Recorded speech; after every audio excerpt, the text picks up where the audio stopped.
Hello everyone, আমি প্রিয়া। আমি আবারও চলে এসেছি একটা মিনি ব্লগ নিয়ে। আগের দিন আমি বলেছিলাম যে আমার জন্য জগন্নাথ দেব সারপ্রাইজ রেখে দিয়েছেন, সেটাই আজ বলবো। এই দাদু আমাদের পুজো দিতে নিয়ে গেছিলেন।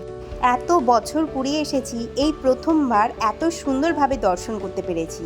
আরও অনেক গল্প বলেছিলেন এই দাদু, সেটাও এবার প্রথম। ওনাকে যখন অমিত বলেছিল আজকে আমার জন্মদিন, উনি তখন ঠাকুরের নাভির চন্দন, তুলসী পাতা, ঠাকুরের জন্য দেওয়া স্পেশাল পান নিজে হাতে করে আমায় খাইয়ে দিয়েছিলেন। আর জগন্নাথ দেবের ভোগের থালার 2 রকমের মিষ্টি আমায় খাইয়ে দিয়েছিলেন। আর বলেছিলেন আমার জন্য গিফট। সেগুলো যে টেস্ট এত সুন্দর ছিল তা কোনো দিনও ভোলার নয়। এইগুলোর পাওয়া কি জগন্নাথ দেবের সারপ্রাইজ না? এত বছরও তো এসেছি, কই পাইনি তো।